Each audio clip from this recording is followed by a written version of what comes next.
मैं अपने आप को धन्य मानता हूँ कि मैंने ऐसी पावन धरती पर जन्म लिया जहाँ बाबा साहब अम्बेडकर जी के जैसे महापुरुष महामानव जिनको वर्ल्ड में जाना जाता है, जिस धरती में थी वो उसके बारे में जानते थे कि बिल्कुल भी कभी भी लागू नहीं करेंगे।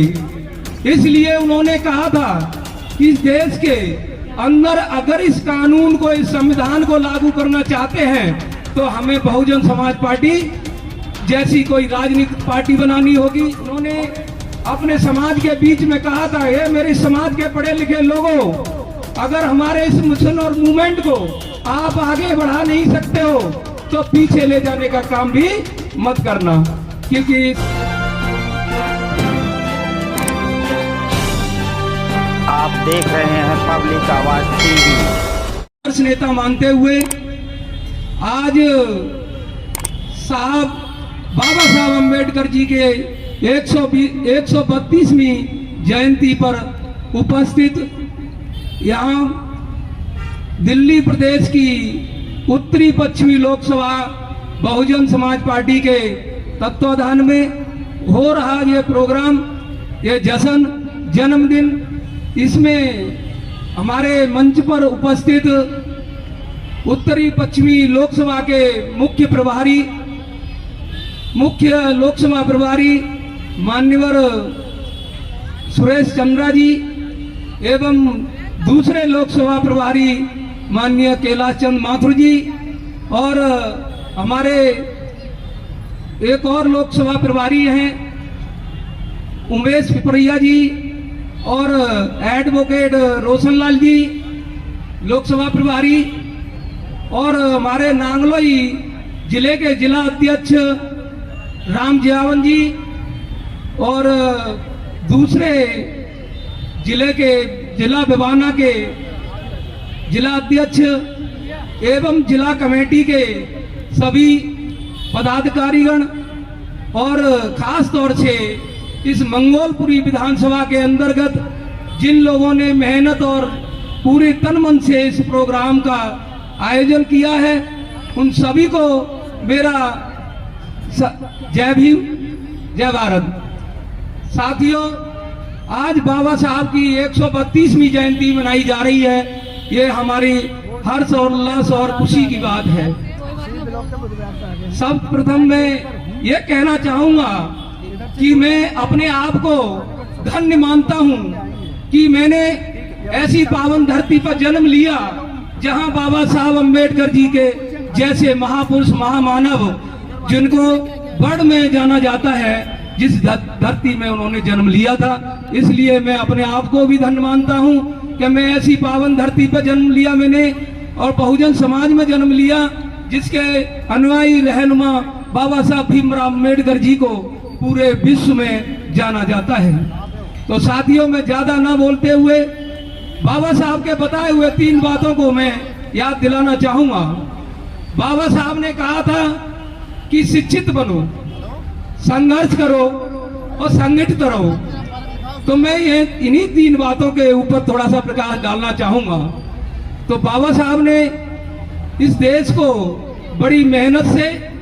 संविधान बना के दिया। जब बाबा साहब ने संविधान बना के दिया, इस देश की कल्पना की थी कि जब ये संविधान इस देश में लागू होगा तो ये देश सोने की चिड़िया फिर से बन जाएगा और पूरे वर्ल्ड के अंदर आर्थिक स्थिति से और विश्व गुरु बन जाएगा। लेकिन उनको एक संभावना भी थी, डर भी था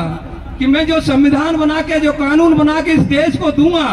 तो इस संविधान को लागू करने वाले, इस देश को चलाने वाले लोगों की मानसिकता क्या होगी वो खूब जानते थे। वो जानते थे कि मैं संविधान बना के तो दे रहा हूं इस देश के गरीब मुल्जिमों के लिए जो मैं अपने कानून बनाए हैं, लेकिन इस देश को चलाने वाले लोगों का जो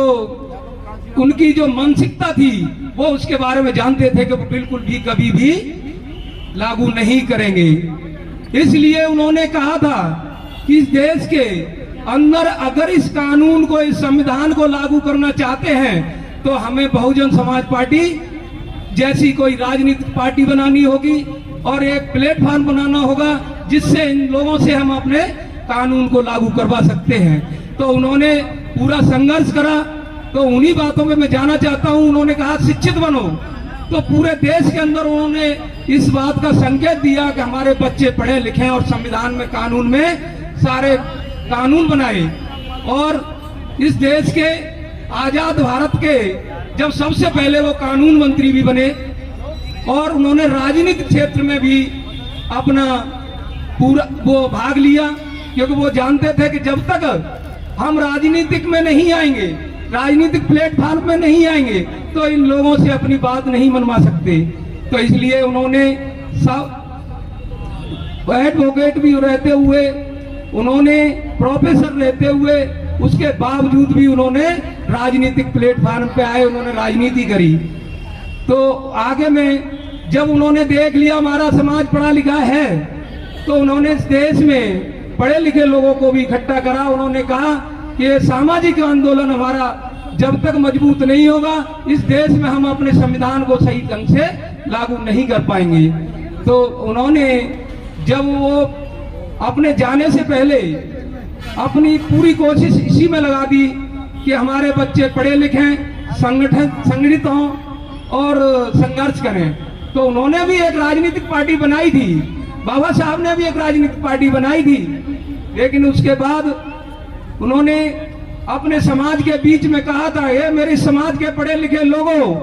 अगर हमारे इस मिशन और मूवमेंट को आप आगे बढ़ा नहीं सकते हो तो पीछे ले जाने का काम भी मत करना, क्योंकि इस समाज में कोई ना कोई ऐसा नेता या कोई समाज सेवी पैदा होगा जो इसको मिशन मूवमेंट को आगे ले जाएगा। तो उसी कड़ी में हमारे मानवर साहब काशीराम आए, उन्होंने पूरे देश का भ्रमण करा, साइकिल से घूमे और उन्होंने सभी लोगों को, अपने समाज के लोगों को इकट्ठा करके वाम से DS4 बनाई और उन्होंने राजनीतिक पार्टी बहुजन समाज पार्टी बनाई और उन्होंने शासन सत्ता की तरफ बढ़ाने के लिए ये आगे कदम बढ़ाया। और उन्होंने 4 बार मुख्यमंत्री बहन कुमारी मायावती जी को बना दिया। और हमारे बीच में इसी समय हमारे